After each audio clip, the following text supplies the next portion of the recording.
Pull up a chair, episode 43. We are live. Beautiful sleepless Saturday out here. It's got to be about 70, 75. Who knows what it is, but it's fucking beautiful outside. Sun shining, energy flowing, love is in the air. If you want it, breathe it in. It's absolutely blessed and wonderful day. Kicking off the Sleepless Saturday with Pull Up a Chair, episode 43. Got some shit to talk about before we get to the main event, the feast of the night. Party Next Door versus St. John, 12 roundabout. Tonight with the good return of Koozie for the Father's Day weekend showdown. However, though, it is Pull Up a Chair, episode 43. Just wanted to dive right into it. Before my co-host gets here, which will be arriving shortly, which we'll do his intro when he gets here. But before we dive into anything, let me put a name to my face if you don't know this ugly mug already. It is El Tucker Tente, the ultimate motherfucking sensei, the one who, of course, taught Bruce everything he motherfucking knows, a.k.a. Space Mountain Stoney, a.k.a. Stony Montana, a.k.a. Bed Burgundy. Why? Because they sleep on your boy, a.k.a. Young Dumbledore, the lyrical wizard. Call me what you will, just never call me broke or sad. It's Mr. Keep the Love High and the motherfucking hate low. You already know what it is. Blessed and wonderful, keeping the love high. Been up since like 8:30 in the morning. Man, the energy's been flowing. Smoke's been in the air. Drinks are already being had. Just started, though. Just started. Only a couple steps in, not getting too ahead of myself here. I don't want to wear myself out before the battle. I've been known to do that many times. Just letting the group chat know, musicology, that we are live for the pod now as we speak. And on that note, I wanted to start off with TV and movies. I feel like it's the lightest topic of the week. So I just wanted to dive right into just the two things I wanted to get off about movies and TV for the week. Well, first off, let me make sure I got the day right. It was last Sunday. Yeah, so last Sunday afternoon, actually early afternoon. I know I mentioned last week on the pod I planned on seeing Boogeyman with wifey. Well, we ended up seeing Boogeyman. We went to it last Sunday. It was, first off, no real recognizable faces that I noticed. But like I said, we saw the Boogeyman last week. It was a reboot. I think this is the third time Stephen King's Boogeyman's been rebooted. It happened way back in like the 70s or something. I could be way off on that. But I know the last one came out in like 2005, and that one was some fucking mid. And then when this one came around, I was like, well, let me give it a shot. Summer horror movie. Why not? Reviews seem pretty good, you know. Why not? Wouldn't hurt. Also, a little fun date idea, so why not? We go to it, and that's the weakest movie I've seen at the theater yet this year. Boogeyman, I mean, it's kind of hard to sell it, you know? It's like, it's really kind of even hard to explain. He's like the monster that lives under the bed and in the closet type shit, and like, no real recognizable faces, like as far as I could tell.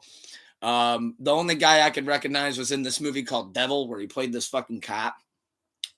But besides that, though, I couldn't recognize a fucking soul in that movie. Overall, I mean, the kids, I guess, did all right. But no, I wouldn't. I'm definitely not saying rush to the theater. I mean, maybe catch it on streaming, see what you guys think. The reviews besides mine seem to be pretty good on it.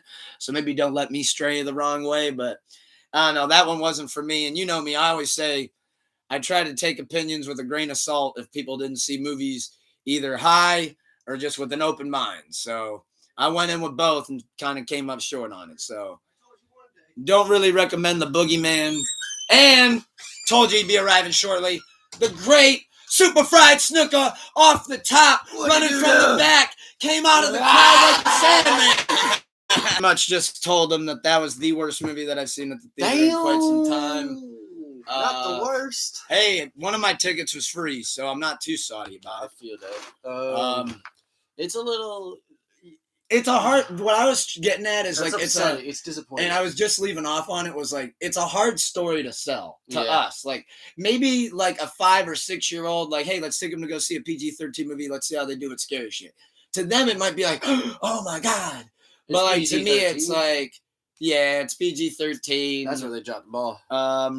Not really like scary. Much excitement to it really at all. And they do the classic thing where like it's literally right in the dad's face that there's some sort of bullshit going on. He's like, oh, the kids are crazy. The kids don't know what they're talking about. I ain't gonna lie. I don't know why the dad had Bell's palsy. I was gonna say Super Mario Bros. Like two spots where like there was a jump scene.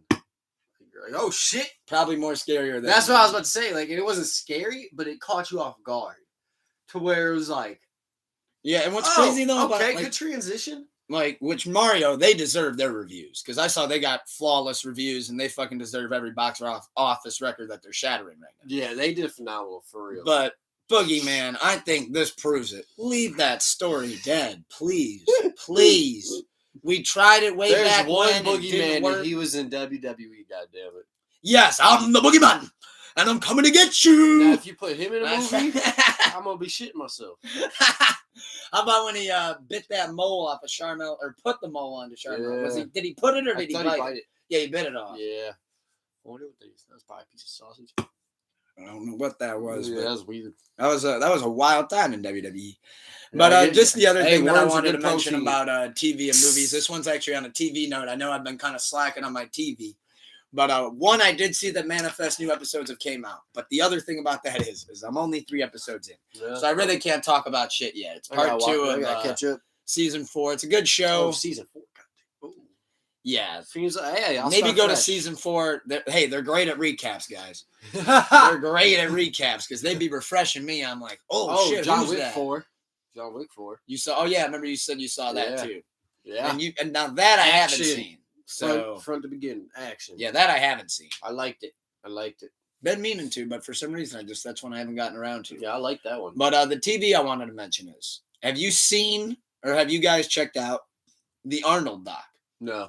About Schwarzenegger. Yeah, I've been meaning to. So it's 3 parts, and I might be mistaken, but I believe it's 3 parts, 3 hours. I don't know. And it seems like that. Well, I actually really like how they did it. So the one, I'll be honest, I kind of simmed through. So part 1 was him, like they did it in order. So part 1 is like all of his bodybuildings, like strictly nothing bodybuilding.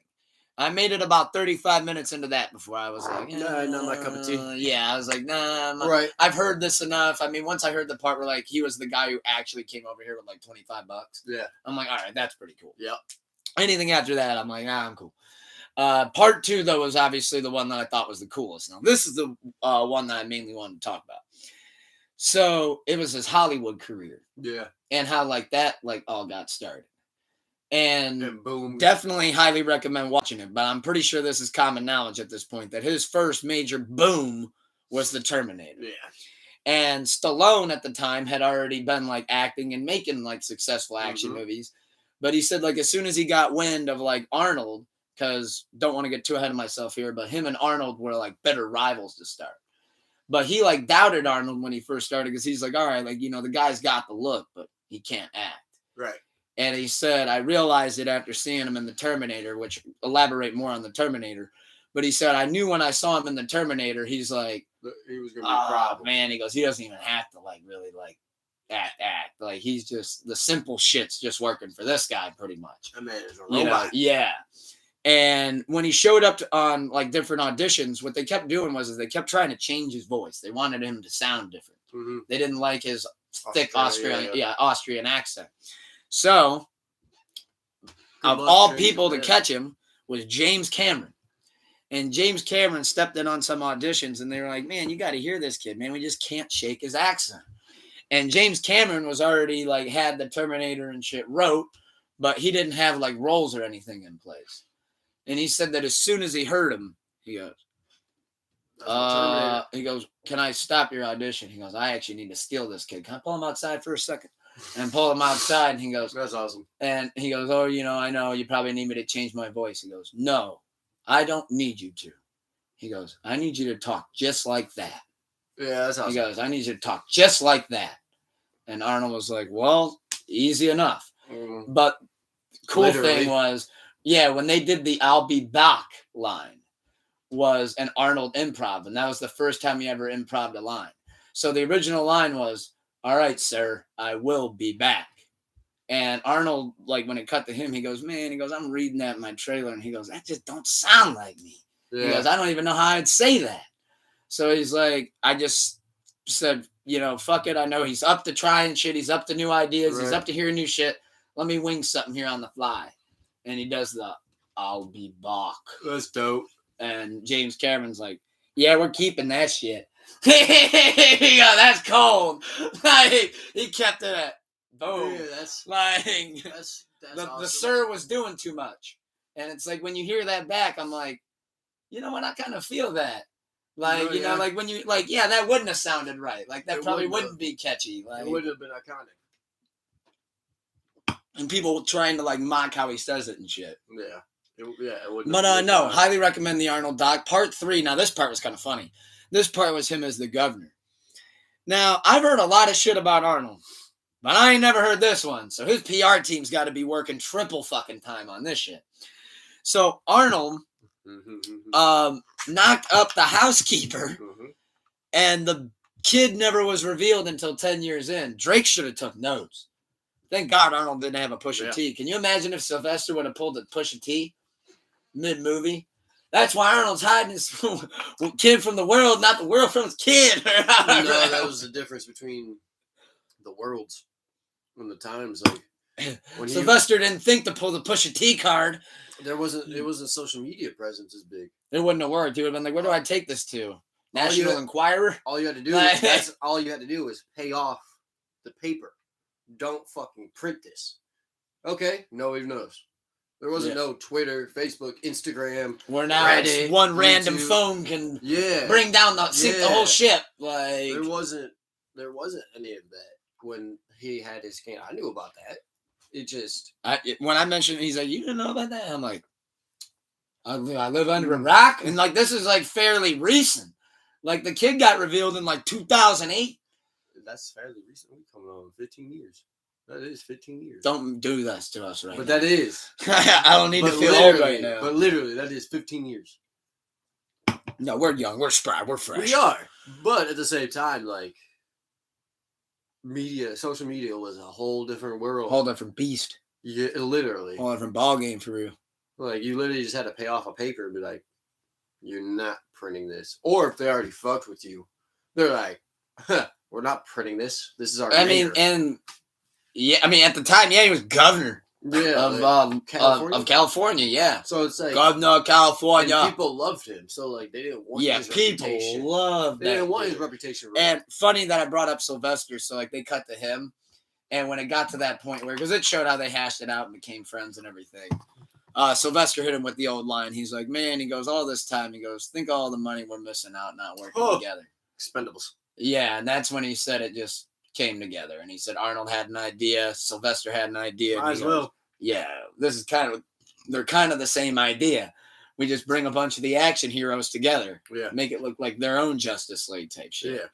But might as well do it before you guys. Sylvester said they were going back and forth at the box office for a while.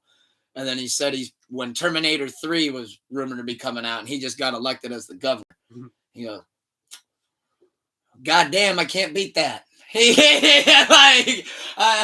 Can't beat governor. Unless I run for president. Ain't no beating that. Yeah, that's a tough one to top. That's a tough one. He's like, anything you put in front of Arnold, which I will say one thing that Arnold Schwarzenegger embodies. That dude set his mind to something. The American dream. He fucked with it. Oh, and he preaches that the whole time, too. He's like, like people always say, this and that about America, but he's like, it's been real kind to me. Like, it's literally, he's one of the biggest, if not top 5 huge movie stars of all time. Like, I mean, he's known. I'm sure there's plenty that'll argue, but he's a household name. Oh my God, yeah. Across the globe. I'm sure some 10-year-olds that if you said the name, they'd be like, oh yeah, Arnold Schwarzenegger. Like, I've heard it at least. Sounds familiar. But yeah, that was just all I wanted to mention on TV movies for this week. Like I said, I got to get to more of those Manifest episodes. Like I said, don't see the Boogeyman movie for the love of God. No, not that bad. Not that bad. Not that bad. But definitely not on my recommendation list. Yeah, you can brush that one to the side. You can let that sucker wait. Go see Super Mario Bros. Instead.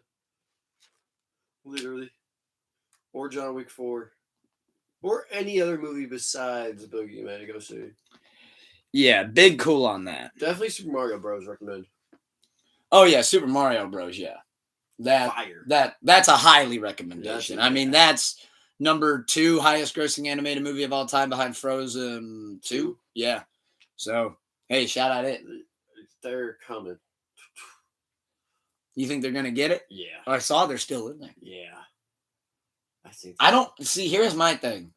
That How movie- close is this? I don't know, but like Frozen, you're hitting the kids, and like some women. Super Mario Bros, you're hitting 40-year-olds, 50-year-olds, 30-year-olds, 20-year-olds, And- 10-year-olds. And I think what they're doing with the Nintendo rollout movies is brilliant. I think it's How they're doing the phase, like Marvel. Yeah, Oh, because like you said, you're kind of almost doing this rare thing that's like almost unheard of in any entertainment field, where you're kind of almost hitting every demographic here. You literally Which are. I mean, am I missing a demo? No. You Not got with the Super- kids, Not with Super Mario Bros. so you got your kids. Who's taking the kids to the movies? There were some things in The that parents. movie- How old are the parents But right now they- in but in 2023? Super Mario Bros, there were They some grew up things- on this shit. There were some things in Super Mario Bros that if you'd only notice like little things like from Nintendo 64 Donkey Kong. Like so, if you played Nintendo 64 Donkey Kong, the yellow cartridge, if you played that when you go through his world in that game, there's a resemblance in the movie. Yes. So you only They nailed it. but a 10-year-old sees that world and is like, oh, that's dope. But the dad's like, nah, I played that world. You think this looks sweet, but little do you know. And then now what do the kids want to do? Yeah, it's literally. Whoa, what's this? What do you do if you're Now Nintendo? Now you're buying all these games. And then what do? You roll out the new game. Oh yeah. Boom. When do you think the next news? Oh, here's the new Mario game. Yeah. If it's not already, I don't know. I don't know those things. Me I'm neither. not the gamer, but Nintendo. I do have a Switch, but I don't even think they have to roll out a new game. People will just go back and get Smash Bros or whatever when it was out to play these games. and the replay value hasn't lost a bit. None. I mean, it hasn't lost a step. But, however, off of TV and movies, let me know again if there's something that we did not cover. If you'd like us to, I can always comment back, let you know what if either of us have seen it, and let him know as well. Let him know on his socials as well. However, though, to pivot over to wrestling, a little bit of pro wrestling action, WWE Universe World. So, I don't know if you saw it last night, but the bloodline is officially cracked. Yeah, It's crumbling. Yeah. It's down to the tribal chief and down to the enforcer, Solo Sokola. We'll see how long he lasts. Solo Suncola. Yeah, he's the next chain to break.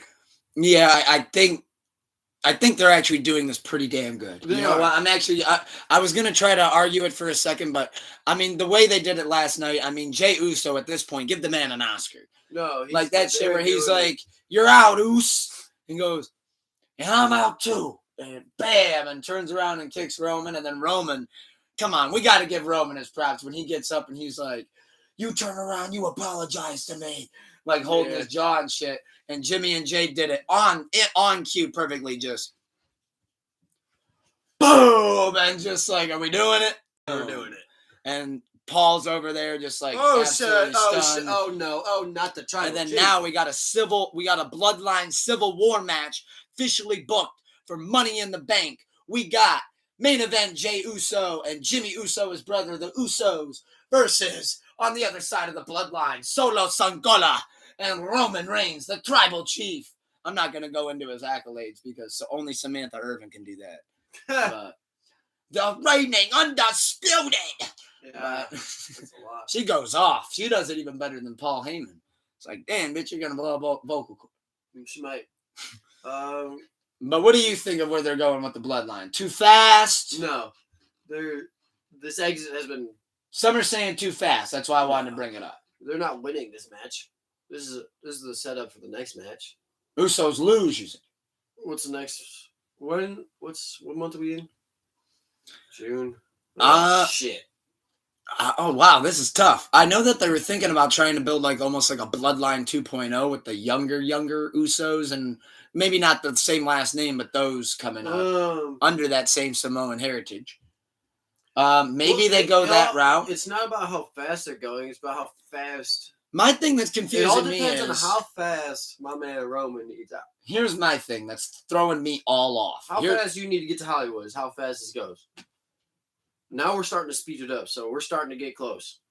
That was another thought that I did have. Was it almost looked like, is this being a little sped up almost? But To go with the people, is this too fast? Not that, But I like, mean, I do think it almost seems right on schedule because you don't want it to run like it's dry. going fast because of how long it's been dragged out. Because we've been waiting for this moment, for the turn, for this. We have been waiting for a while. How long have I been saying it every pay-per-view? I'm like, well, is he ready for a movie yet? Or I think we're a ways away. I think we're a ways away from the movie. Yes, but movies take months and months of this, and he's not a veteran actor. You gotta go get taught, my dog. Like, you at least need a little bit of training before you hop in and just do a movie. So, you see what I'm saying? So, like, I was gonna like Money in the Bank. Then I don't know if they lose this time, but unless Solo turns on him. I think this is gonna factor into your equation because it factored into mine right away. The thing that is throwing me off about the whole entire Bloodline story right now, where it's trying to go, is why does Rikishi keep getting involved? And what I mean by involved is he's not getting physically involved. He's not even coming down to the ring. His music's not playing, none of that. But why is he almost cutting Twitter promos? Well, it looks weird. He's the uncle. But it looks weird. Yeah. Like, like what I mean by it looks weird is it literally comes off as if he's cutting a Twitter promo. Right. Like, it's worded the same way. Like, if I didn't know any better, it was his script that he's supposed to be saying in the middle of the ring. Right. So, like, that's the thing that's really throwing me off. And, like, after last night, now he's like, you failed me as sons, like, to his kids, the Usos. And it's like, where are y'all going with this? Like, where, like, there, I know that's not true. Right. So, what's the case here? Like, that is weird. That's the thing that's throwing me off. And I know that Money in the Bank... Someone has his Twitter hacked? Well, Money in the Bank's in London, and I know that when they're overseas, that's when they like to do the Legends pop.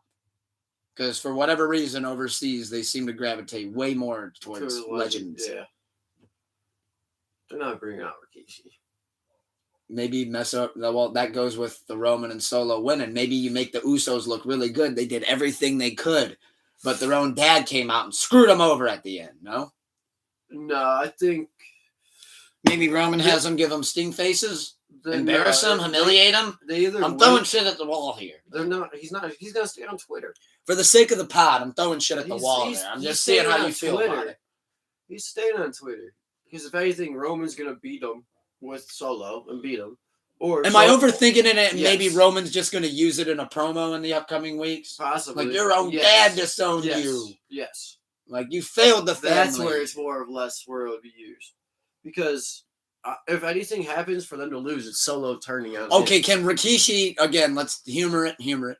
Can Rikishi come to the ring and participate in the promo? If the man's not on oxygen and not in a wheelchair by now. He's good.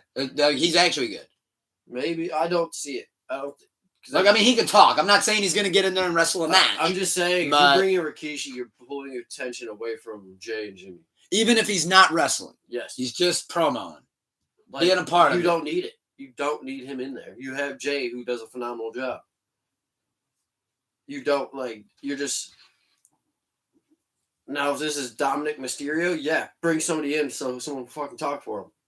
But you're like, we don't need anything. Like, these guys are all good. It's either Roman and Solo beat them, and Roman's continues, and we're not ready for him to leave, or Solo turns on him to join his brothers, and like it's the final chain breaking, and now the tribal chief is alone, and he's on his way out.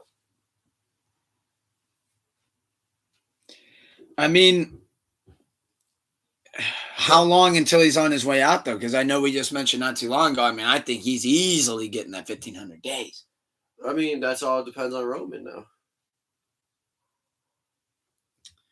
I think WWE at this point, to protect that, would be willing to throw the ranch at him, throw the whole farm. I think... What do you need for us to keep you here that we can keep you away from there if it came to that? If it came to that.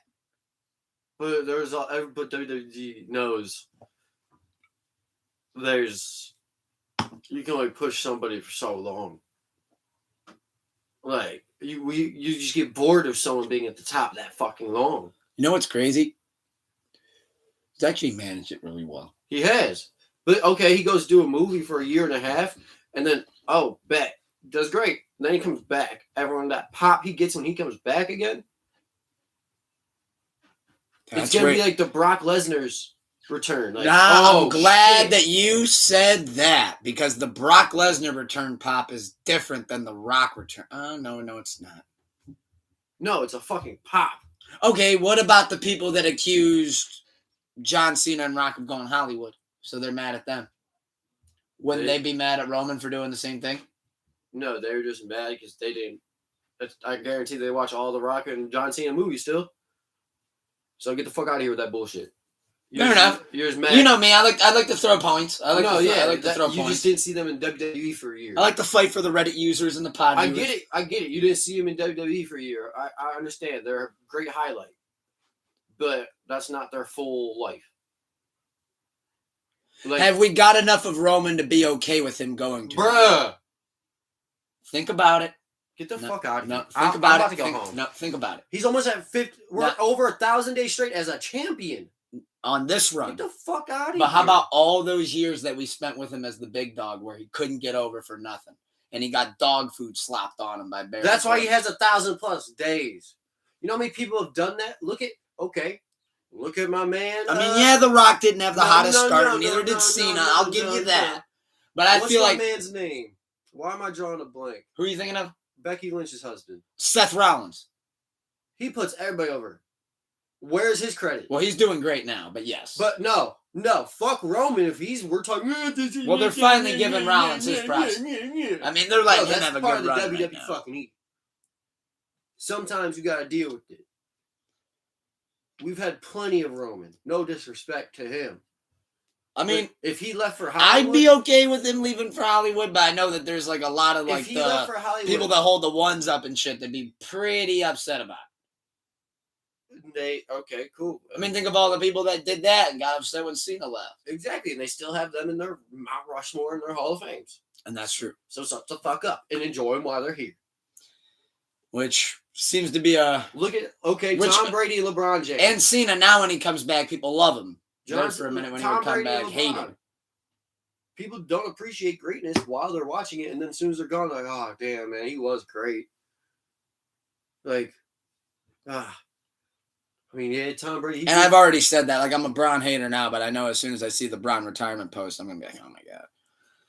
But, no, it will be interesting, though, to see where this whole bloodline story goes. I'm excited to see how it pans out. I do think, though, that come Money in the Bank, I mean, my opinion might change come the pod by then. Yeah. But as of now, I do lean with you on thinking that Roman and Solo will win this. Yeah. Because Roman's already had a couple rocky months.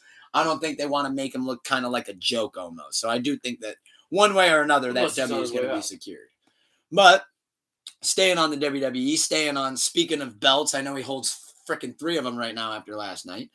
But last week, they revealed one on last Friday, and then they revealed one on Monday. I didn't want to talk about it last week because I was like, I didn't know how it was going to pan out. I wanted to kind of wait. But then they debuted Rhea's, and Rhea's belt looks really good. Yeah. Looks awesome. Looks like they spent a hell of a lot of time on it. Looks similar to the World Heavyweight title. Looks great, though. Looks beautiful. Who designed Asuka's belt? Helen Keller? I mean, okay, let me see both sides here. I get it that we're at the point with WWE where we can't have a belt that's not branded. I get that. I understand that. I get the business end of it. I'm cool with that. Okay. But can we make it not look like all you literally did from the previous belt was just take the blue off the strap? Because that would be pretty cool. Because the way that they sold it when they unveiled it was like, oh, Asuka's getting this beautiful new championship and blah, blah, blah. And it's like... a new leather strap. Yeah, and my thing with it is like, okay, well, when I saw that fail, I'm like, were you going to do the same thing again with Rhea? And then it's like, oh, they pulled a thing off of Rhea's, and I'm like, well, I mean, it kind of looks like the World Heavyweight title, but it still looks great. Yeah. Why does Asuka's look like that? Yeah, I get that. Like, literally, Asuka's belt looks almost identical to that one that they just gave Roman Reigns to symbolize the belts being unified. But then I saw up on SmackDown last night that you called it. He had the 2 other belts still, and it's like, what? Then why? What's up with the new one? I thought the new one was the fusion. So it's like, and you're asking, well, if now you've my had enough of Roman Reigns. I'm getting sick of the motherfucker. You're not holding your one up? I bet over 1,000 days. My one's goddamn tired. Like, goddamn, we didn't get one break. There ain't been not 1 week. Not 1 week. Not 1 week in 1,000 days. His stands right now are like, if you were spending time with Chief, put your ones up. He never said put it down, goddamn it. That's 1,000 days. There's like a fan in the crowd. He's like, yo, I just dislocated my shoulder on Monday. He's like trying to do that. Put your ones up. The entrance is entirely too long. Like can't handle this. I knew, like, and like that.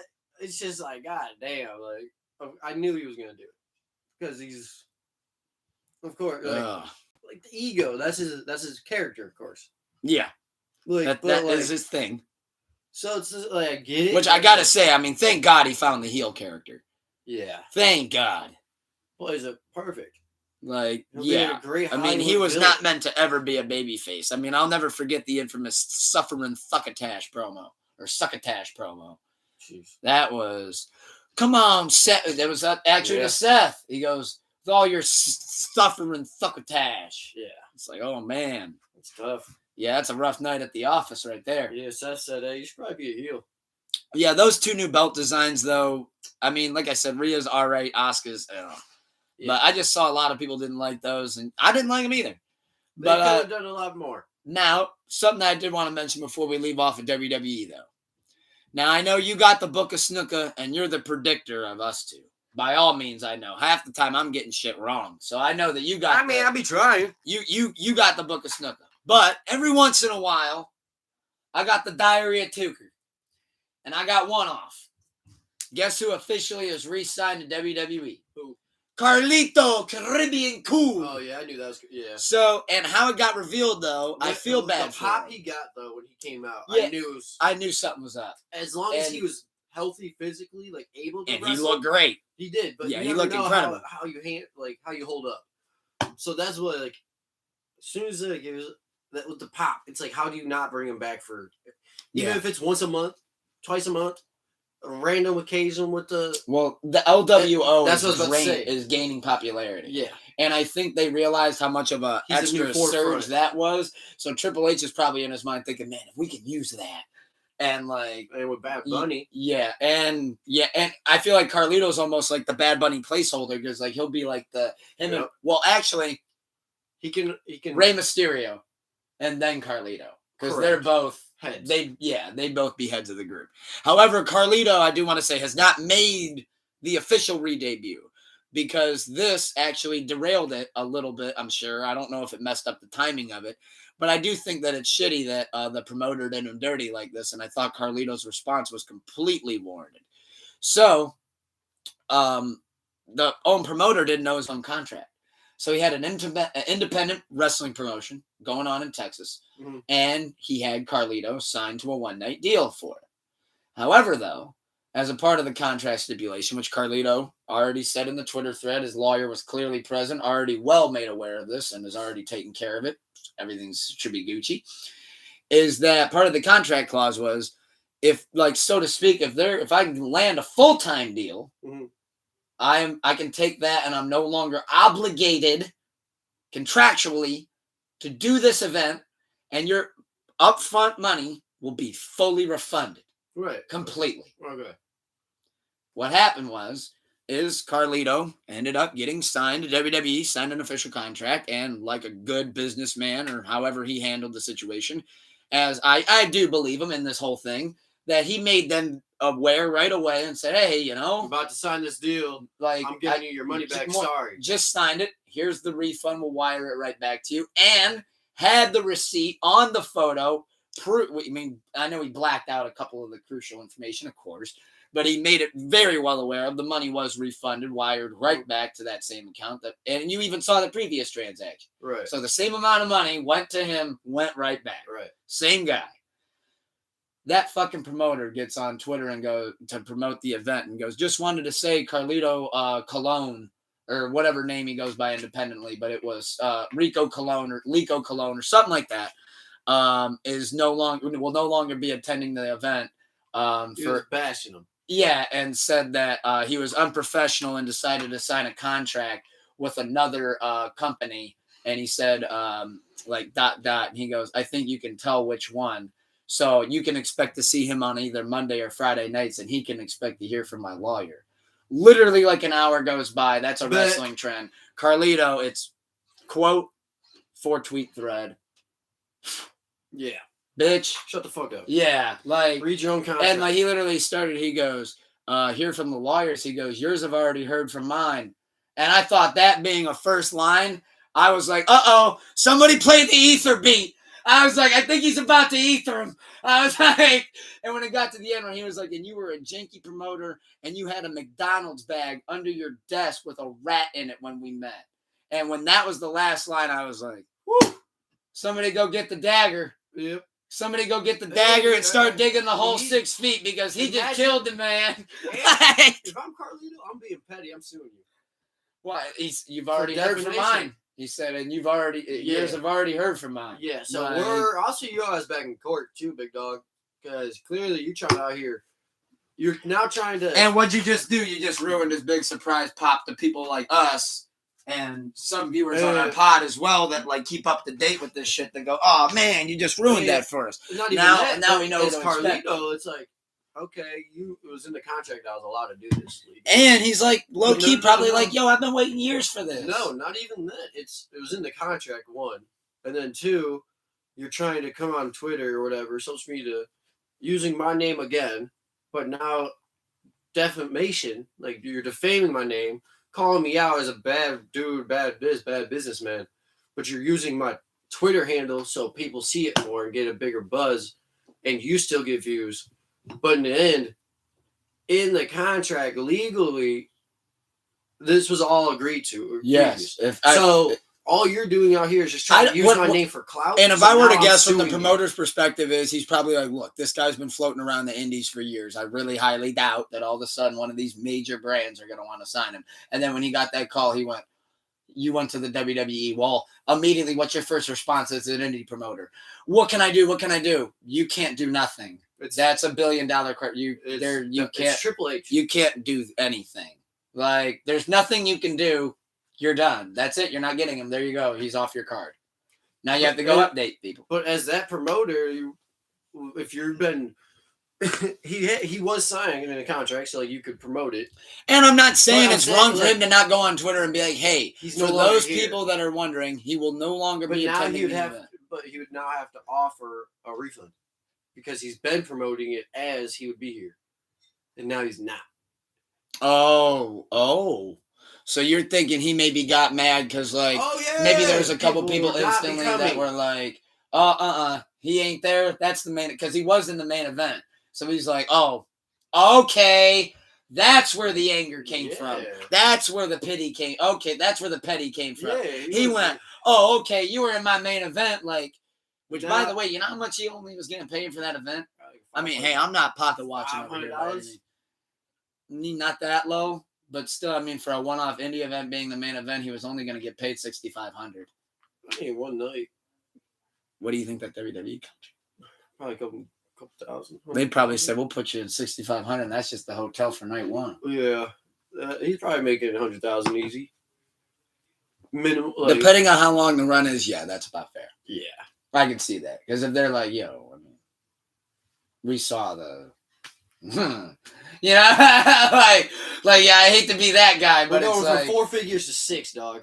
Like, I think that's enough to be it's like, it's a fair jump. You're good. It's a fair jump. And I also don't think this. I also don't automatically think this means like Carlito's going to have like the craziest push. We're adding 2 zeros.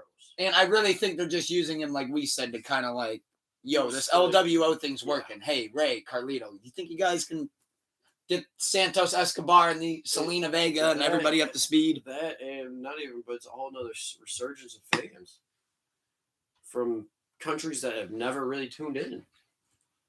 Like, Bad Bunny? When did they ever go to Puerto Rico? Never. Once. Exactly. New Year's Revolution 2005 to be exact. Oh, they were there one time before Bad Bunny? And it wasn't as successful. In fact, So- that pay-per-view went over like shit. Fair. So, but you go there with Bad Bunny and the whole country shows up. Like that pay-per-view, for example, was when Batista gave Triple H the pinfall in the Elimination Chamber. That's wild. Well, if you remember, that was Yeah, when I the remember. Evolution thing was just Yeah. finally coming to an end. Yeah. Because then Batista won the Rumble like 30 days later. Yeah. And all of a sudden was just ready to try to take the belt off Triple H. Weird. Neither here nor there. Weird. But only took him 30 days. But that's enough of WWE talk. I did want to mention one thing on AEW because it will be actually here in about an hour and a half going live on, I believe they said the TNT network, but it's the debut of AEW Collision. I know we mentioned it last week. I know we already mentioned the match. So the only thing that I wanted to mention surrounding CM Punk's name is he did an ESPN interview. And boy, oh boy, if there was any progress, he took it and put it right on a bullseye and shot it right between the eyes. He went right back to zero. Immediately, there was uproar from the roster on AEW. I don't even care. There was people supposedly, well, for example, he did okay, like, with the Tony stuff, because he was, like, very apologetic about it, like, because it was just a written interview. It wasn't, like, a verbal across the table one. I mean, I don't know how it was done, but it was just a written one from what I seen. So he didn't really, like, throw Tony under the bus all like that. Yeah, I saw that. Yeah, so AEW Collision for their theme song, they're using Saturday Night's All Right for Fighting by Elton John. And I thought that was pretty cool. I'm like, that's actually a pretty good theme to use for the show. Yeah, I thought that was pretty dope. But the thing with it, with the CM Punk interview on ESPN, he like bigged up Tony, and it was like, okay, you're starting off great. Like he was super apologetic about the whole media scrum, all that. He was like, you know, that story doesn't last long. And he said the fallout with like why he went off on that rant. Like he finally explained it through his words and his answer. I don't know how true it is. Take it with a grain of salt, but this is just what he said. So it's face value on it. That he realized that he tore his tricep in that match. So he already knew, like that injury, when they said it happened in the locker room, according to him, that's not how it went down. So he already knew he was hurt. He already knew that like shit was messed up. But then when he got to the back, he was like, I don't want to wrestle like Mox again. Like, you know, he's like super aggressive, whatnot out there. I don't want to wrestle him again. And Tony was like, I don't know what to tell you. Like, this is the beginning of the feud. Basically, like, I'm sorry. Like, sorry, man. And Kenny Omega made a comment to him. But it was like an under the breath comment. Because he said, Kenny said something under the breath like, oh, you know, you're privileged. Meaning like you got in a good deal with Tony Khan. So that's why he said when he went off on the media scrum and then ended up going off on the Young Bucks and going off on Hangman Page and going off on everybody. Kenny Omega especially. Yeah. That supposedly where it all went wrong is he said when he walked into the locker room that Kenny looked at the Bucks, which is his buddies. I mean, they're like that. He said, guys, you mind giving us a minute? And he said when he give us a minute, Punk's like, if you want to hit me, just hit me.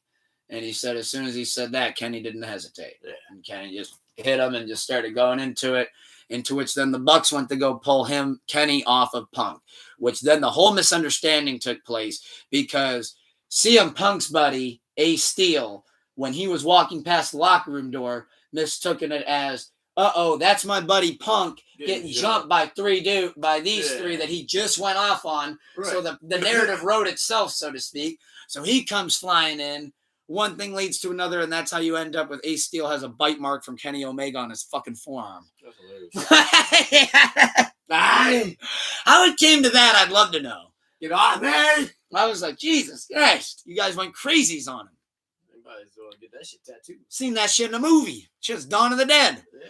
But zombie but that was his whole thing of the scrum.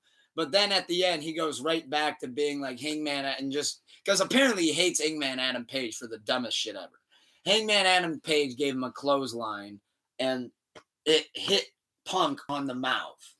And he said that Hangman's a danger in the ring, paraphrasing there, but dangerous in the ring, harmful to other wrestlers, blah, blah, blah. Or you just didn't so my question to you is with everything I just said, Snugga, Where are you at with CM Punk in the wrestling world? Are you over it? I've been over it. Like, I don't give a fuck, bro. Like, he's just like cool. You came out, apologized, and you immediately went right back to Fuckboy shit.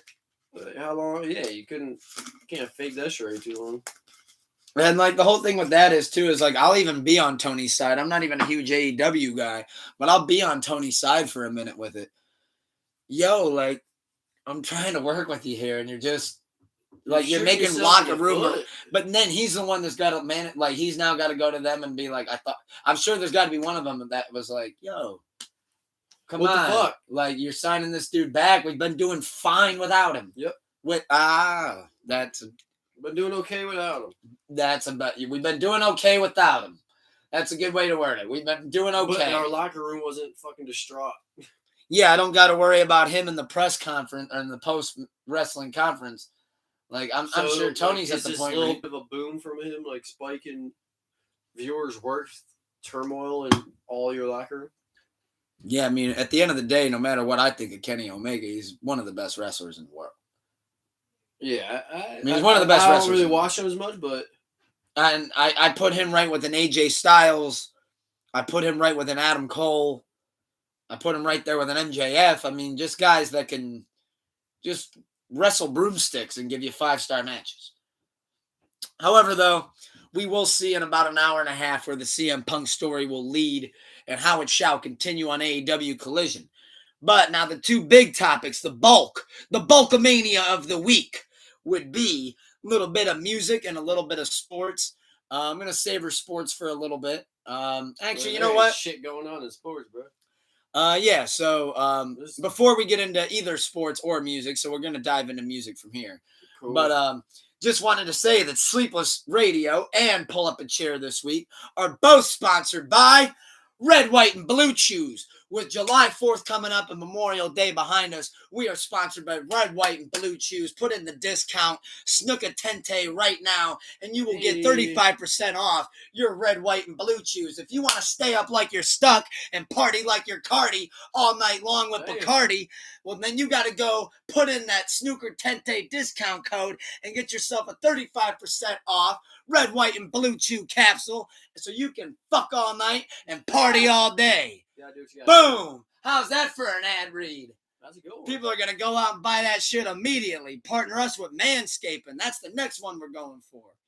And shout out Apple TV and shout out and whoever else. There's a lot of concerts going on this year. You know what you got to use? You got to use SeatGeek. Put in your discount name Young Dumbledore and get yourself some SeatGeek discounts and put yourself front row next to a bitch. There we man, I'm female. I'm supposed to be doing this commercial shit. I only do this other music and content shit part-time. But let's dive into music though. That's funny. Let's dive into a lot of music shit actually going on that's not new music reviews. So I feel like that's a change of pace from recent. I feel like recently it's been new music reviews and everybody's been staying out of the nightclubs and not shooting any broads in the foot. So I actually think that's OW. So before we spark this tobacco blunt, just wanted to mention that I noticed that, and I feel like I have a different take on this than like everybody, so I'm just curious to see what you think of it, because I think you might actually agree with me on this. I know we tend to disagree, but that's what makes this fun. So hip-hop this year, for the first time since 1993, I believe is what the article said, has not had a number one album or a number one record. What do you think on that at face value before I say my point? I mean, not one of the top 10 artists in hip hop have dropped an album this year. No. Not about a song. Yeah, it's one of the top 10 artists dropped. Drake Search and Rescue didn't go number one. Didn't Dirk and Cole go number one for a little bit? On Hip Hop Apple Music, not Billboard. Or no. Hip Hop Billboard, but not Billboard overall genre. Oh, that's weird. No, they mean like number one is in like number one all genre. But it did go number one. There's a lot of stipulations now, so I don't know how you really want to play it. Well, here's my point. Now, I'm no math wizard here. We know that. That's been established. I'm no math guy. But How many weeks are we in the year? Are we that far over 19 or 20 weeks? That's what I was about to say, though. Well, here's why I say that. Because Morgan Wallen dropped his album in January, all right? I watched the Rory and Maul podcast. Rory and Maul, I love you guys. Baby D, Julian, Eden, Yomi, all you guys. You guys are great. Number one podcast in the world. If we can be number 2, that's my goal. And I'll try to dethrone you for number 1. We'll give you our best. But we covered. We coming. We love y'all, though. It's with love. Friendly competition. From the corner of the couch, we coming. Yes, sir. Oh, it got you? Stung you? Corner of the couch, we coming. So the point that I wanted to make is that Morgan Wallen dropped his album in January, right?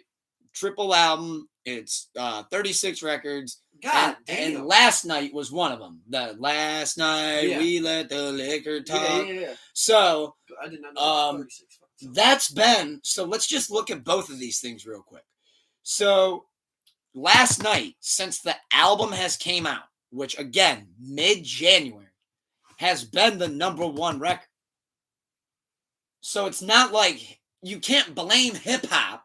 I mean, Like, it's not like Dirk didn't drop a great song with All My Life. Well, I'm just looking at records. Like, or Drake with Search and Rescue. Like, it's not like, I know people feel different ways about Search and Rescue, but the bottom line is like, if you can't, it's not like it's a bunch of country artists or a bunch of pop artists fighting for number 1 and hip hop's nowhere to be seen. It's like, no, they're right there. Everybody's right there. Right behind. But Morgan's number 1 and you can't knock him off. Yeah. He's breaking records. He's literally shattering chart records. The other thing with it, the album's number 1. The album's doing like 250 to 300K a week. Ed Sheeran couldn't beat it. Taylor Swift's re-release couldn't beat it. Oh, God. I mean, I'm trying to think of some other like massive names. But, I mean, albums. Morgan Wallen had already been out for like 12 weeks and Ed Sheeran couldn't get number 1. He went number 2 for the album. But you gotta look like Morgan Wallen's is 2 fucking albums. 2 long albums. 3. 36. Right. But 12, that's a short album. So 18, that's a little bit of a longer album. So 2 18 and albums, a lot of people find those all to be hits. But then 2 18-track albums, like, those don't get old fast. Because you got 36 fucking songs. Here's why I broke it into 3s. Only reason why I did that was he started with a 12-track album, then he went 24, and then he went 36. So that's the only reason why I broke it up like that, is because that seems to be his thing. If he goes for 48, we might never get the fucker off the Billboard. Yeah. Like, for real. You got pop down here or no? Yeah. We got some 2 liters in there.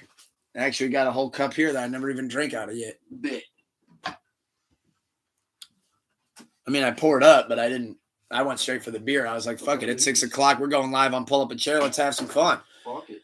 But, yeah, I mean, as far as, I just wanted to keep a brief Mountain Dew. Oh, I didn't know. I see what you meant. I realized what you meant by it's already poured up. And it wasn't that long ago either, so it's not flat. I ain't stressed. I just need some. But I just wanted to tackle that real quick, just because, I mean, I know my point's short on it.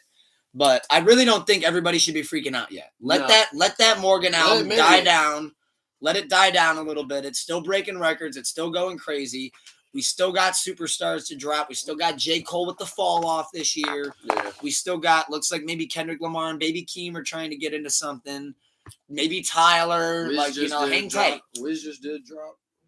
Yeah, I mean, I don't think that'll go number 1, but he did just drop. But it could. My thing with it is don't hit the panic button yet. Hip hop's not in a bad place. Hip hop's, a lot of superstars dropped last year. Don't hit the panic button. Hip hop's in a great place. Just Morgan Wallen is for some reason just on he's having his moment right now, guys. Yeah. We just got to sit back and y'all should just let it happen. I mean, shit, even I kind of like some of the But the other thing I wanted to mention, which I'm sure that they're going to roll it out soon, but I just feel like it's a little late and I just wanted to mention it real quick. Where's the XXL freshman list? I feel like that shit just did. I mean, no, that goes to another point where I think it's like it can be pushed back because it's like I'm not necessarily waiting on it. Yeah. I just it just hit me at work the other day when I saw XXL posted something on YouTube. I'm like, oh, here they are. Then I'm like, oh, no, that's not it. And then I got to thinking, I'm like, when did the other ones drop? They haven't. And I went back and I looked and I was like, okay, they usually dropped in what I thought April. May, like early June at the very latest. Early spring. Early spring. I think, like you said, I think it's lack of interest, and they're just not really. I think that, in a diet. Like I already voted on the 10th slot, but that was back in like March. But why I voted for Big Boogie, by the way, for whatever it's worth, from CMG. But why do a whole production or something if you're just gonna lose money on it? I'm good. So you know what I mean? Like, how much weight does it hold? Like, where at one point being an XXL freshman was like, I want to be on there. Like, I want to get my cipher off. I want to be a part of that lineup. I would say after like 2017, it kind of lost its allure, its lust. Okay, 2017 was when X. That was X's. I would agree with you. I'd agree with you. Yeah.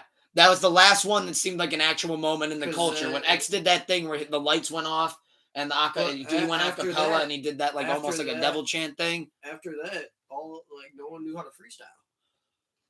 Well, that's been lost. I'm good. Oh yeah, my bad. That's been lost for a while. That's what I mean is like they realize like people can't even come up here and freestyle anymore. So like they're doing a verse or something they've written. Cool.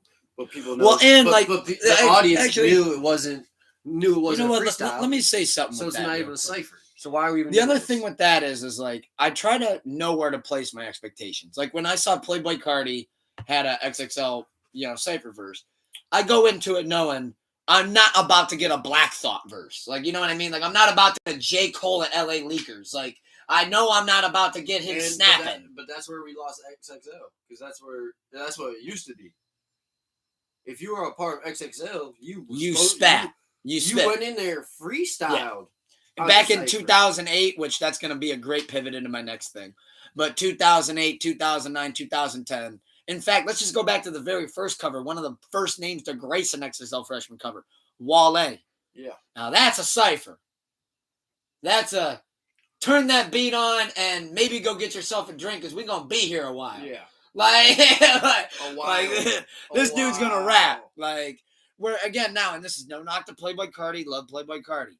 But again, it's like, I know. Y'all can't freestyle. Yeah. I'll say it. Yeah, it's not your thing. At least not what XXL freshman freestyles are supposed to be, what the standard of those are. That's why it's not necessarily a knock to them, because it's like, we get that. That's not you. But that's why I also think that goes to your point of like, we just kind of dead this shit? Yeah. Why maybe rebrand it into something else? Why put out a cipher and spend money? You got to pay these people to come here. What if like XXL did like 10 artists to watch every month? Not a cipher, not a verse. It's like 10 artists to watch. Here's a link to their song. Here's 10 artists. How many people are actually? Then they got to spend money on doing that shit though. No, I just made like an article. Just an article. Like, I don't know. Someone's still got that was just off the top of my head. But at the end of the day, you still gotta have a team that is investigating all the new artists out currently. Shit's at me. I'll give me a jab. No, I got too much going on. but you know what I mean? Like, then you gotta have writer, editor. A lot that goes into it. Like it used to. It used to just be like, hey, I feel like if we're inviting these 8 talented artists, and they're going to come up here, and we don't have to tell them what to do. I'll say that if we don't see the XXL freshman freestyles or anything like that, or like the cover within the next couple of weeks, I do actually think it might just be done. The only thing that makes me a little bit taking a year off to rebrand. The only thing that makes me curious about that is why did they have us vote? Because like I said, I voted in Big Boogie to be the 10th slot. But maybe they're taking a year off to rebrand, so they could release a list still. But now they're rebranding. Gather like 2 years worth or something. I can see that. I at least see that a little bit. I do think though, if they want to at least try to keep the reputation, maybe try to do it one more year this year and see how it goes. Since you already like announced it. But it's also, if you flop on this, you can't come back. So I also thought of this when I just real quick, because like I said, I didn't want to touch on it too much. I'm waiting to see till the official cover comes out. But one of my first thoughts was like, who are y'all gonna get? Nobody. There's really not, like, to my knowledge, that much really out there. Like, last year, like, there were some of those names where I was like, okay, like Blast, okay. Who? Moray, okay. But then, like, besides them, like, off the top of my head, maybe Coil Ray was in it. But even then, I'm like, I don't think they had anybody. Freestyle? What? They all freestyle? Yeah, to my knowledge, yeah, they even did their little acapella thing. The last time I heard a good acapella was Jack Harlow, to be fair. That's what I was yeah.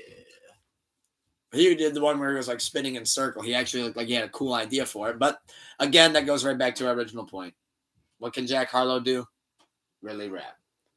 Is that a surprise? No.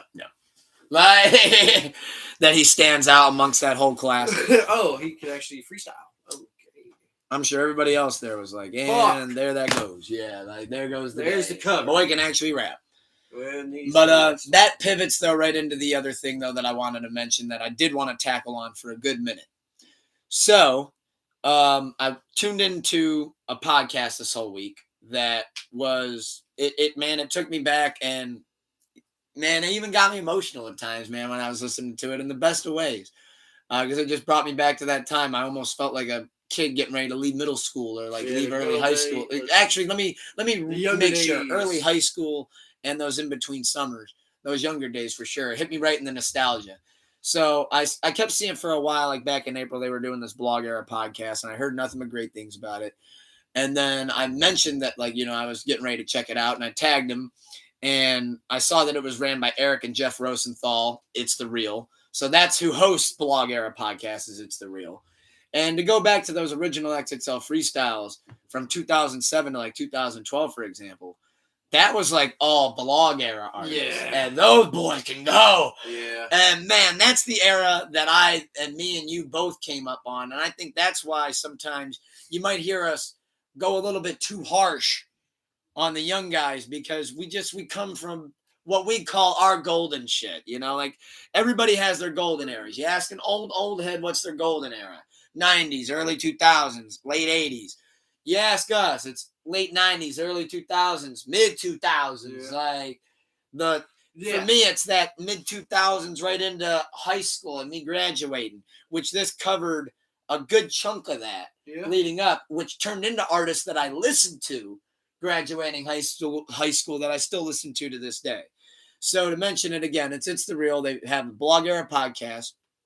It's 11 episodes to be exact, but they list it as 10.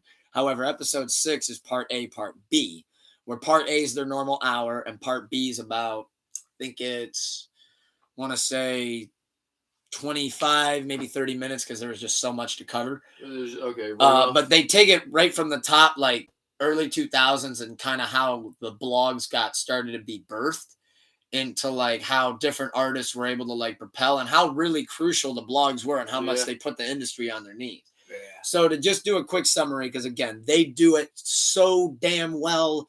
Guys, if you're a Blog Era, if you're in that, if you're in our age bracket, and if you're younger, older, if you like, to the young guys, the young viewers, please go check it out, and it'll make you be like, oh, okay, I didn't even know that about Wiz. I didn't know that about Drake.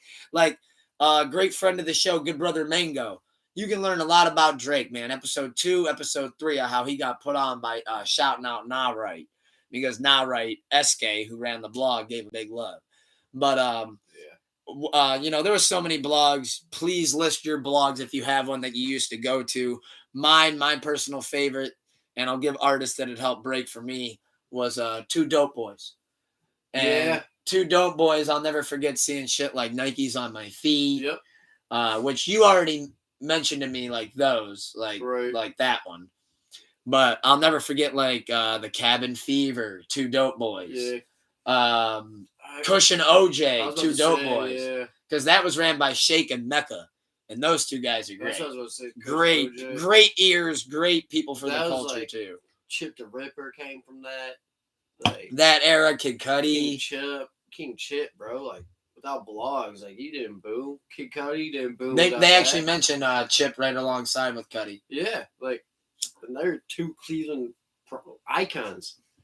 And then MGK, he's towards the end. Believe it or not, he was in that era. But they do actually end up saying, like, which guys were actually kind of, like, not really directly affiliated with the Blog Era. He was at the end. MGK was one of the ones that they had, that they said had such a strong cult-like following from the blogs, basically. Yeah, he got out of. Where like Kid Cudi was broke from the blogs. But MGK, like I remember, like I knew about him before a lot of people, not everybody, but I remember he was putting up like YouTube videos of himself going through like McDonald's drive-thrus, like doing funny shit. Fun fact: blogs actually said that they looked at Mac Miller as more easily relatable than Machine Gun Kelly. Oh yeah. You know what they said? They said that Mac looked like a frat house white boy, and Machine Gun Kelly looked like a trailer house white boy. Or one that was like, oh shit, could be in the streets, and one that's not in the streets. Yeah, like I think that's basically it. They said that in the nicest way, oddly enough, possible. But trailer boy, there was a lot of that pod though that I mean, like I said, I think every episode they knocked out of the park. Oddly enough, the blog era kind of all started kind of because of Joe Budden, which fuck Joe again, Budden. I'll let them elaborate more on that, how that came to be with Joe Budden TV. I hope this gets us. I'm actually glad you said that. Fuck Joe Budden. Yeah. Hey, I already shouted out Rory and Maul, so I guess we're kind of on brand with that. Fuck Joe Budden. But fuck Joe Budden. No, I got love and respect for his career. Outside of that, I'm good. Yeah. But the thing, speaking of a fuck though, when Tyler the Creator, to start off the Bastard mixtape, because they talked about how Odd Future came from the blogs. Well, or actually, they came from the blogs, but they shit on the blogs at the same time. Mm. So pretty much they became so cool and like so popping that the blogs kind of had to post them. Right. And the thing with Tyler was he sent an email over to Nah-Right, SK. And SK got so many emails that like he just didn't see it. Well, that made Tyler go off, and at the beginning of the Bastard tape, he goes, No. Fuck Nah-Right and fuck Two Dope Boys and fuck any other hating ass blog trying to keep a young man, from dropping his, So anyways, back to the fucking album. And that was like the intro to the whole Bastard album. Well, it ended up becoming so cool that, they kind of had to post it on the blog. And when, Nah-Right messaged him back, Tyler was like, just kind of going off on him over the email. Right. And he said as soon as Tyler then put out like put out the next single, that he was like, please, like, let me make it up to you. And Tyler said, all right. He goes, can you fund my show? Yeah, all right. Like, because at that time, blogs had crazy ad money. Yeah. Like, I was hearing some of these ad figures. Like, SK said that he literally, so great story about him again. It's the real, the Rosenthals tell it way better. But I'm just geeking out here, really. I'm nerding out, as you can tell. I'm in the middle of a full-blown nerd out. It'd be like that sometimes. But when he goes into that whole thing, talking about how, oh shit, I just lost my point too for a second. Who was I mentioning? What artist? Because I got like 8 artists in my head floating around. Fuck. Damn it. Oh, SK, yeah, with Tyler. So yeah, got it. Awesome.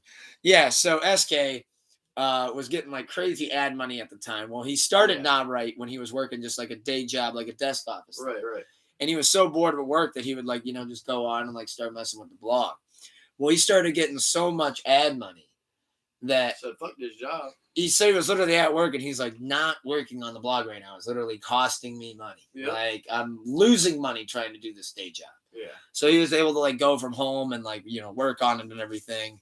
And man, I'm so proud of those blogs for doing what they did. Like the industry, man, they try to pull so much shady shit. Like, oh, we're going to leak the record to you through an anonymous email.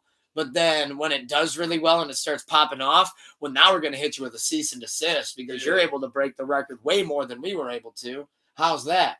Well, because they're actually putting passion into their articles. Yeah. They're putting passion into their posts. It's not, about it. Oh, this has really nice lofty production or nice crisp production. Alchemist produced, blah, blah, blah. He's really talking about some good, deep subject matter. They should give a fuck about it. Oh, here's track 1. Like, oh, he's talking about this. Oh, on track 4, I really love how the feature did this. And exactly. Like, it's, they actually know. Oh, wait a minute, a real review, like something I can actually go off of, not. It's like when we get pissed off with a commentator sometimes. It's like we'll never get mad at the Charles Barkley, the Shaq, because like they played the game. But when we hear like a random announcer that's just like Skip people Bayless, that come at it with passion, but like Skip Bayless, he's always been around the game of basketball and shit, but like he never. But he still comes at it with passion. Yes, but he speaks sometimes like And- things he. And with hip hop, I think as long as there's passion and knowledge, though. But sometimes there's ignorance. Just because There's you're that too. around it doesn't mean you know it. Like you know it, but you It's a fine line with that. I feel you like. know it, but you didn't do it. Like I can't come to you and be like, "Hey, that 16 was dope," but I can give you. I see what you're saying. Like I'm not gonna go to somebody and tell them that how they made a beat is bad if I couldn't make a beat. Exactly. But I'm not gonna also I've tell never somebody got that the anything- music is bad just because I don't enjoy it. If that makes Exactly. sense. Like with Skip, So- like my thing with Skip is like, But I can tell you what I think about it passionately. I can tell you, hey, I this can might give you not my be for valid me. opinion. And usually, if I don't like something too, I won't even elaborate much on what I don't like about it. I'm just like, there's something in there that's just not in sync with me right now. I'll start with I don't really know much about this, so like I don't want to speak on it because I don't know about it. Because I don't want to say something and then learn actually about it, in my opinion being wrong. Because I was ignorant. I didn't know about it, so I don't like. That's what I was getting at, is like. You can't go to like you said, you can't go to somebody and be like, "Oh, you were in the NFL? Let me teach you how to run routes." Yeah. That doesn't sound right. Like, yeah. I can tell you, like, oh.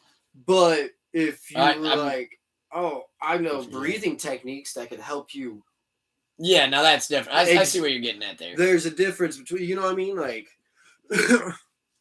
SK definitely, like, and a lot of those guys, Mecca, Shake, and all the names, it's the Rosenthals. What Like, about all those like my guys. mixtape? Like, who's the Oh, blog? Dat Piff. and Yeah, those two. yeah. Live mixtapes. That's what it was. Spinrilla. Yeah, two dope boys, though. I mean, hearing them, like, mention with, I mean, Dat Piff, Lil Wayne, all that. Right. However, though, I did just want to recommend, please shout out the Blog Era podcast. Go check that out. Big shout out to the Blog Era podcast. Rosenthal's did great. I plan on tagging them on Twitter with this too, so I hope they know that they're getting their flowers. I know I see that they want to turn into like a Netflix, like a video documentary thing. That I hope they got great footage. I'm sure they do. About the Blog Era to have some fun. Favorite artist / you can give me your Mount. Let's do this. Two-parter. Give me a Mount Rushmore of your favorite Blog Era artists. And give me, just off the top of your head, if we forget them, I'm sure that they'll let us know, and we'll be like, oh, well, of course, that one. But Wale. also for Mine's already done. my two-part question is, though, too, think of not only your Mount Rushmore, but a favorite moment of the Blog Era. Like, could just be like a specific record. It could be a freestyle, Yeah. XXL, anything like that. Go with Wale, King Chip, Cuddy, Mac. Wale, Because obviously MGK, they Okay. count him, but they don't, so I didn't count him. Wale, But Wale, yeah, King Chip, Cuddy, Cuddy, Mac. for a top. That's a Rushmore. Okay. And then moment was probably getting to be able to show you Smile Back. Because that was the prime of it. Jump into the blog first and being like, yo, did you see this came out today? When I'm sure you came over on a Friday night for a sleepover, and I'm like, well, no. Yeah. And then you go, well, here's Smile Back. Yeah. That was, By the way, that was before there was MacBooks and this shit now. yeah. You had to go up to the computer room, Literally. fucking stand there and look at the fucking TV and go song for song, bop for bop. Literally. Yeah, that was. Yeah. That would be a top moment because. Senior skip day, all those, man. Yeah. Two Dope Boys was my favorite. I know you were on Two Dope Boys too. You might have even been one of the people that got me on the Two Dope Boys. Is that no Ray Gun makes her appearance. Here's this, by the way, if you'd like it. You can And the finish that off. missus. And we got Wifey in attendance in the Thunderdome. Pull up a chair action. However, though, she is standing currently. But had to make that aware. She pulled up her leg. But so for my Mount Rushmore of the Blog Era, in my favorite moment, I gotta go. Well, number one, Mac Miller. It goes without saying. Come on now. Yeah. Number two, I gotta go with the other Pittsburgh native, Wiz Khalifa. Yeah. Gotta go with Wiz. I put Wale up there instead. I feel it. You know I love Wale. Yeah, I can't Number 3, only because What you doing, always Ray Ray? somebody I listen to so much. And I'm going to replace him, though, but I have to say it. I just want to let you know that I am going to replace him, but I'm just going to say it because I feel like I have to. Drake, because he did get put on from Not Right. But to go back to my originals, we're going to go Mac. I was going to say Drake's like the MGK, where like his fault, like after he got put on. Drake was actually more blog, believe it or not, than MGK. MGK had more of an organic following, believe it or not, to start. Like, yes, Drake had the Weezy. Drake had Weezy. The grassy following, first off. Yes, but that's before even more of a cult like right when Drake got Wayne, though, like, yes, the Wayne, no doubt. He had Degrassi from before that. What do we mean? But he also had Not Right really posting the fuck out. Where MGK had none of that. That's the only point that I'm making. That's fair. But again, I am retracting Drake out of that. I got you. Yeah. Mac, Wiz, Tyler. Okay. / I got to go all of Odd Future. I got to put love on all of them. But 3, Tyler. 4, now, this is where I got to show love to somebody that's not necessarily a massive name. Normally, again, I'm going to say a name, but I'm going to retract it. Cuddy, retract it. I'm going to say another name and retract it. Kendrick Lamar, retract it. How? What? He's Lupe not. Fiasco. Lupe's a good one. Well, because it'd be too easy to do 4 names. Kendrick's not. I wouldn't put him in there. Blogs. He came from the blogs. TDE, J-Rock. I mean, I guess anybody from 99 to 2012. Well, no, I mean, see, and that's why I say check out the Blog Era podcast, because they explain like very thoroughly like how it all was connected. Right. I get the main push, but also when you get backing from Dre, it's also a different kind of a push. Before the backing from Dre was the blogs. I understand that. Overly Dedicated was the blogs. Section 80 was my favorite music. From like him. still yes, the blogs, I get but. That. I understand, but I'm saying there's a. And then Lupe, he was actually one of the early ones. The reason you're retracting it because he doesn't deserve to be on a blog. Well, I don't think that he's not like a blog perfect name to have with it. Like, I mean, he's still from the blog era, and doesn't mean he's not played from a huge factor in his career. But it doesn't mean he is a blog artist. That's how he started, but he got out. It's like, hey, we made it out the streets, bro. Well, I mean, you made it out the blogs. That's the thing, though, about the blog era is like the blog era made a lot of superstars. They showed. I mean, granted, there were some people that fell into the abyss, but they showed light. They showed love. Well, no, I mean that's the whole thing with the blog era, though, that makes it so like fundamental. Was like that was like such a crucial span of time where like so many artists that we still have today, like who knows how that would have really went. Like, does a Tyler get spotted by a major label? Hell no. Necessarily does a Kendrick? Who knows? That's why it's like you gotta. I think that talent always gets found. But the way it happened has to be celebrated, and that's why I'm so glad to like see how they did it, and like also how many different people that they got on there to talk about it, from personalities to like the artists themselves. I thought was really great how they really handled that whole thing. But that would be my Rushmore on there, though. I gotta go Lupe. I go, Mac, Wiz, Lupe, and Tyler. And you said Wale, King Chip, Cuddy, and because again, I know those other names are already a given. I know those other names are already givens. God damn it, Mac. Yes. Yeah, because and like he's arguably like he arguably boomed out of. No, he was big. That's a saying major like blog. Correct. That's why I put him up there and don't have to retract it because it's like to where like Drake. Yes. Drake, it's like you started there. There was other factors at play there. Yes. Like J. Cole, other factors at play. Kendrick. You also other factors there, and then you got. And you also had great management going on with Top. I mean, granted, Mac and Tyler had Clancy, but again, I mean, also Mac and Wiz had Rostrum. But just tune into the Blog Era podcast. Trust me, guys, you'll have a blast with it. It was an awesome, awesome pod. They knocked it out of the park. It's a grand slam. I hope to see it get turned into a doc, but had to elaborate on that.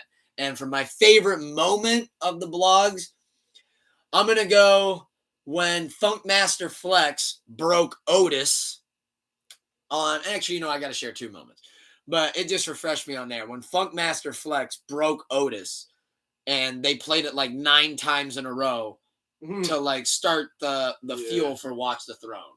I thought that was super cool. And then the other great blog moment would be when Blue Slide Park came out, and through social media and help of the blogs pushing, that was absolutely awesome. Yeah. So I had to mention that. Dope moments for sure. But yeah, shout out the Blog Era podcast. Definitely check it out. Last thing I wanted to mention for music, before we just talk about the couple little new things that came out, was there is a QR code going, a little QR code countdown. Just a little quick thing to mention. Shit. We don't really know where it's going, but Young Thug posted it first. People thought he was getting out. Good Which luck. I don't think he's doing an Instagram countdown to when he gets out of the box. But maybe. But it looks like Doughboy, though. A lot of other people posted it. Metro posted it. I want to say like 6, 7, maybe 8 other even names posted it. So it's like it's interesting to see where that's going to lead. We'll see what happens. Yeah. I think the countdown's probably at like at this point like 3.5 days. So we'll know soon. We'll know by next week, and then Intriguing. We'll know this time next week what happens with it. Excited to see it. Really, honestly, don't know how that's going to turn out. Yeah, that's might be. It might be a surprise album, is my guess, with all those different names posted. I mean, I feel like that's an easy guess. Yeah, but surprise drop. Boom. Yeah, I mean, he just did an album last year, and then he just did the Spider-Verse soundtrack. But I could see something else. You never know. Or maybe even a deluxe from last year's album. I mean, with all those names posting it, it's got to mean something. They got to be features or something. Like, yeah, that's what I assume. But now to talk new music reviews. Like I said, what I at least came across was a pretty dry week. However, though, there was definitely a couple things that dropped. Speaking of Lupe Fiasco, he dropped a great new single, Checkin'. That I've heard now about probably a good handful of times. Dope record. Love it. Make sure I got everything. Yep. Wiz, I know you mentioned. He dropped his mixtape. We got, I think I saved, let's see here. I saved 9 songs off that, 9 joints. Saved Pay-Per-View, Why Not, Not Why. It's Mine, Life Size, Making Enemies with Chevy Woods. Rich Kids, Get Nervous, Too Many Shots, and No Invitation. Which I got to say my favorite on there would probably be Pay-Per-View, actually, or Get Nervous.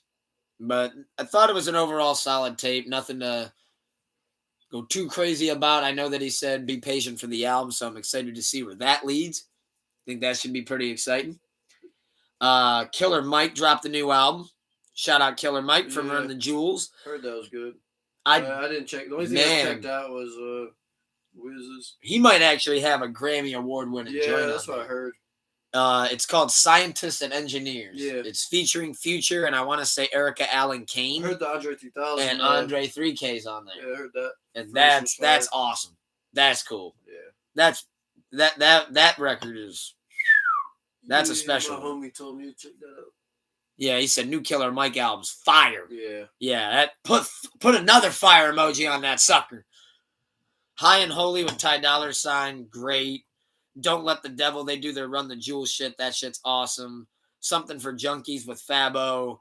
Currency with 2 Chainz, awesome. Spaceship Views. Talking That Shit. I thought that was a great record. And then another one with Erica Allen Kane is the one with Black called Enrich, which I think that one's great too. Hit Boy and his father dropped he said Something for Junkies. Something for Junkies. That's a storytelling record. Something for Junkies is dope. I really fuck with that joint. I'll check that out as well. Yeah, I would say check that one out. The one with 3K, and check out the one Don't Talk That Shit. I'm gonna check out the whole album. Oh yeah, yeah. Fuck what I'm saying. Yeah, check out the whole album, man. Seriously.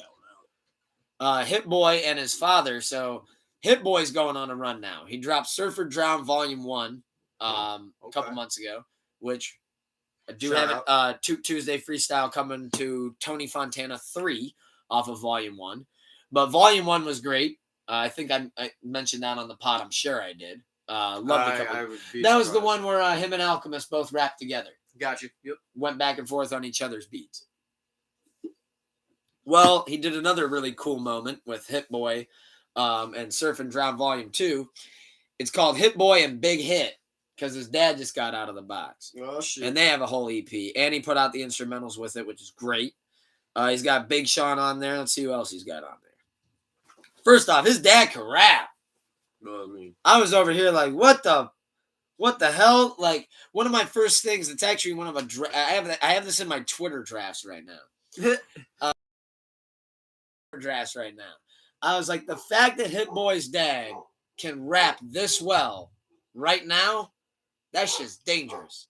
Like, better than a lot of rappers I hear nowadays. Like, I feel like, right? like bar wise, like, I mean, he got his shit off. Big Hit got his shit off. Papa Hit, you've been waiting for a long time. he got his shit off. Dom Kennedy on there too with Big Sean. I might have to. But from only my one listen so far, and I went back and listened to a couple different tracks multiple times, like YKWSF, great record. And then that leads us to the Gunna album. I didn't even know. I saved 2. I saved Cash Shit and Fuck You Mean. The only thing that I will say real briefly about the Gunna album is he addressed everything, which I think was very much needed. I did see that. I think that was very much needed. Address everything. But we'll see if it's true. We'll see if it's true. I noticed, I don't know if it was just a very super odd coincidence or not, but right after the album dropped, Young Thug posted that QR countdown, and he was the first one to do so. But that is kind of interesting. With the album, though, I don't know who's at the door. But I don't know what's going on. Oh, there they are. All right, they're here. Who? Big Bet. We're gonna have a couple different people pulling up a chair right here. But yeah, as we were saying though with the new music, what album was I mentioning? Oh yeah, the Gunna. I mean, I don't highly recommend it. Okay, Those 2 records were good. At the end of the day, is it something that I highly recommend? No. I'm glad that they addressed it. I'm glad that he addressed the shit. Nick. Pushing Paulie P, pulling up a chair. What's up, Matt? What's up, dog? Nah, man. Not Mango, not the friend of the show, but a different new Matt. How you been? Good, how you doing? Big Koozie, what's up? Oh, we're not matching hoodies tonight. I was curious to see if we were going to do that. No, too warm for me to wear. But, yeah. Talking about the new Gunna album currently. So from what I heard, like I said, I gave it 1 playthrough. I added 2 off of it, listened to Cash Shit multiple times. Wasn't really big on it. Not really my main forte. Glad that he addressed everything. Just we'll see if time will tell if he was telling the truth or not. If how he addressed his side. Like I said, I kind of find it really odd that Young Thug posted that QR countdown like an hour after the album dropped. But then the day, I'm like, damn, what's the truth about the drop? Did you scan it? Yeah, I scanned it, and it's the same thing. It's just the countdown. It's a white screen. What would it be at now? Like 3.5 hours or 3.5 days? I mean, because it was like 5 days. Then it's 4 days. It's like 4 days and probably 4 hours left. Okay, it's minutes and seconds. But it's Gunna, he addressed it saying his lawyer did some sketchy shit. I mean, yeah, I guess he says that on 3 different records. Yeah. If I'm in that position, things. you're my lawyer. That's your job to read it. But I think I'm reading it too. Yeah, 100%. Even though I'm paying you to read this for me, I'm kind of gonna go through this because everybody has their own interpretation. Exactly. So it's how'd your lawyer do some sketchy shit unless you just were being stupid and didn't? I mean, he still said it in the courtroom. Sign your name? There wasn't a gun to your head necessarily, but at the same that's time, what I'm getting at. Is my thing with him is read some shit to where I'm always gonna find it hard for me to judge Gunna because what do you do in the position? That's why I'm we'll see if it's true of all that. With all that on the line. Lawyer set me up. Well, that means you still. I mean, that's such a crazy fucking circumstance. It is. I mean, he still signed his name for the plea. If we go on that, then. But but Young Thug put that bread. I forgot this whole we gotta restart. I forgot this whole point. My last time we talked about this. This man was in court, and the judge said, "Is YSL a gang?" And he said, "Yes." I don't give a fuck about what else he says. Right. That right there, you just admitted it is a gang. That's one rule. It's like Fight Club. If you in that life, there is no Fight Club. Young Thug put all that money on him, basically. I mean, the first time I ever heard Gunna was on Floyd Mayweather. What if the countdown? On the Jeffrey mixtape. What if the countdown is just as soon as it reveals, it's just a price? So that's how much it's on his head. The fact that like 10 like different 2 people million. post that would have been nuts. But That'd be something, right? Though. I honestly think the Just whole like QR modern countdown days. is a surprise Metro drop, but like a deluxe to Heroes and Villains. I will say, hey, we're talking Like not like a brand new album because they just did the Spider-Verse soundtrack, so that wouldn't really make no sense. unless he's been. I mean, Even he though that coulda- Spider-Verse soundtrack, he I could have couldn't had an really- album. waiting. I'm sure the movie was great. Oh no, the soundtrack, I know you said the movie was great. soundtrack was buns. Yeah, I was I not couldn't get feeling into the that at soundtrack. all. That's The so first upsetting. soundtrack, like what? That's literally upsetting. A clears. soundtrack makes or breaks a movie. Sunflower on the It first can. soundtrack It clears can, for every sure. song on the second soundtrack. I kind of like the one with Offset and JID, but only because I have such a strong bias for JID. It's the only thing that could save that. I fuck with JD. Well, now to pivot into sports, last topic, before we pivot into the we're talking baseball main and feast tennis, for the huh? night. Well, actually, we're talking No, I'm about. just talking shit because there is not shit going on. In sports. I actually strictly bought this hat just to fire you up, but we did it. We Oh. did it. I didn't even realize this man. I didn't even realize it. What's crazy is when I met this dude and we were working at Window Nation like 2 months later, he was a Magic fan. All right. Oh, and then he got last year. He's got last all 30 year. He's got all Last 30 year he all was a 32. Suns fan. He's got all 30 now. Hey, I have money on the Miami Heat. I lost money. Oh, man. But no, it's been But like Lost three money months in a and row. bought himself Dude, a hat. I've been wearing different hats every week, and But like it'd I be just keep telling him, I'm teams like, that oh, I this is wanted my to team, win. and every week it gets more and more But it'd fired be up. teams that I Like- actually wanted to win, and you jinx them because Dude. you're a fanboy. Oh, I jinxed Get teams off the through bandwagon. He said you're a no, fan, I boy. don't want you on I- my team. I wagon. jinxed teams through the You whole jinxed it. playoffs. The whole Oh, yeah, it was the playoff. Grizzlies the one time when we were here last time. Yeah, and they Grizzlies, fucking he was all on lost. the But I Grizzlies. respect John the Morant's Grizzlies been hat. waving sticks ever since. But he Like- likes John Morant. I respected the Grizzlies hat because he's like Ja since he got to the league. As soon as he Okay, pulled out that cool. gun on the IG Live, my favorite player in the whole league. It was fake, bro. It was one of the Is a lighter. no. And it he was, did it to Youngboy. it was one that shoots like the water pellets. I thought. No, I, that I was swear he. that was the video follow-up was him video. I lighting tried a to show there was a candle. prop and gun. he- I like, thought he was shooting fake the gun. water pellets into Oh, the. maybe. Like the I thought that's what I thought he was showing. It doesn't do anything. Airsoft gun or something. But yeah, Nuggets did win in 5, which costed me a nice little, Nice little penny. nice little penny, nice little Cost chunk of yourself change. that. Yeah. Hey, the Heat won you into the finals. I That's had you Heat should in not 7. made any more bets. Like, oh Yeah, shit, the Heat came back and gave me this blessing. Oh, we should end on I this I good. had money on the Nuggets beating the Lakers too, So why? but I mean, you're not the only one. He literally said, "Hey, I bet on these guys to win and these guys to win." Now, And look at it. let me pick. I should Hedge put your money on bets. both sides. Gotta hedge your bets. yeah. You got no one to. I mean, I not bet. think You should Nuggets. have bet on Miami going in, or bet on the Nuggets going into it, or whoever was the. you should have just not underdog, bet. and then You should have just not bet. As the Nuggets went up 3-0. Hey, you could've Nuggets placed a deserve small it, bet to though. make some of your money back. Nuggets definitely deserved it though. I'm not mad at them. Like, Oh, they and, play, yeah. They and knowing that they got like that was their first time ever winning a championship as an organization. fucking I was like, bums. Scrubs. we just won our first one like 6 years ago. Catch up. Catch up. Yeah, 6 years ago, ain't now. You're late to the party. Yeah. I really did think though that the Heat were going to come back. I just really didn't think that the Nuggets had it like I that. didn't But think they were winning 7. apparently Jokic wishes that too because he didn't want to go to the parade. No, he did. Well, he didn't. He wants to go That man home. wanted to go home, but then he did say at the parade, "I don't want to go home. I want to have." He I also wanna stay at lost the his parade." Finals MVP trophy. Yeah. We'll That's send kind him- of crazy. We'll send him another one. Shit. Better have found it. But Shit. why? Speaking of why? well, Why do I need to find it when now they here's send the me? thing though. They will send me another one. Yeah, Why but find I it? would know the rest of my life Congratulations to that the I Denver lost Nuggets, the actual one. and they NBA had to Finals remake champs. one That's for even me. better. Congratulations I to the got so Joker. fucked up so Much fast. deserved Finals MVP. I lost. You within were picked 45 second to minutes. last for the fucking All-Star Or game fan by hit the LeBron's biggest come pity up. party, sorry ass A team. fan could hit the How'd that biggest work come for him? up. What happened to him? He got Snapped it, swept. Some like worker. Oh, what happened? He got swept again. Who? Just wanted to throw that one out there. How many times did LeBron get swept? Because Jokic, How many Jokic ti- picked. I'm not going to go into that whole debate, but Jokic got picked second to last, and then he swept him in the conference final. This man's in his 20th year. Yeah. Just saying, he's been swept like 3 times. Great. Hey, kudos. You beat him Jordan's in the been swept Western a couple Conference. times, too. In the Western Conference Finals.